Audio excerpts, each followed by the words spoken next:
esame prie įvažiavimo į Roskildės festivalį. Čia yra kempingas, per kurį galima patekti į scenas. Yra du būdai patekti į festivalį, būtent vienas yra su juostele, kuri yra bilietas į festivalį. Ir yra kitas būdas, linksmesnis, pabandyti patekti į festivalį be bilieto. Chaliava! Gerai, eikime, pasišnekėkime su apsauga, per kurgi galima geriausiai įlysti į festivalį nemokamai. Ok, tai mes stovime su apsaugos specialistu Henriku ir mes pabandysime išsiaiškinti, kaip sunku yra patekti į festivalį, jeigu neturi šitų.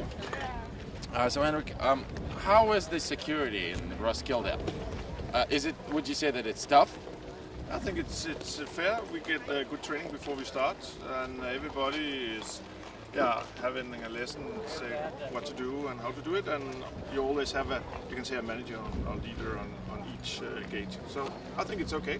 Do you think it's difficult to get into the Roskilde without the pass? Difficult? I think it's difficult, yes. And but of course, if you want to come in, you can come in. But I think everybody is very focused on checking everything. So I think it's a good. So where should I jump the fence then to not get caught? I don't know. I haven't tried. Oh, come on. Yeah, but I don't know. I have never tried. Oh, you know the place. No, I don't. Where is the place? I don't know. But thank you very much, sir. Well, and nice to meet you. We'll test your security pretty soon. Ok, tai Henrikas sakė mums, kad patekti į festivalį yra žiauriai sunku, nes jie labai gerai apmokyti, turi labai daug patikros punktų, dvigubą tvorų sistemą. Jis mums neišdavė vietos, kur mes galime peršokti per tvorą, bet aš jau, man atrodo, žinau, kurioj vietoj aš galėčiau tai padaryti. Gerai, žodžiu. Žaidimas prasideda. Apsauga prieš mane.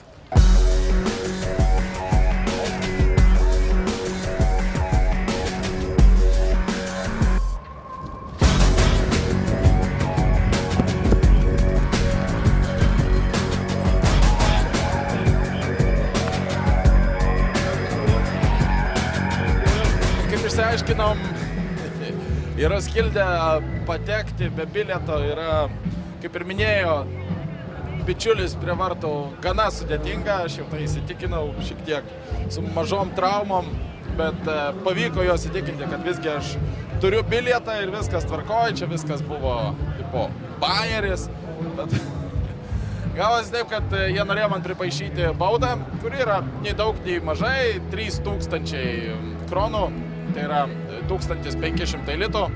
Tai žodžiu, kiekvienas bandymas patekti į festivalį, kiekvienas nesėkmingas bandymas jums kainuos nei daug, nei mažai, o 1,5 gabalo litų. Į festivalį patekti tokiu būdu gal netgi ir neapsimoka, tai eisime legaliai, bandysime pasitūsinti tenais taip. Ai, draugai, rock and roll! Rock and roll!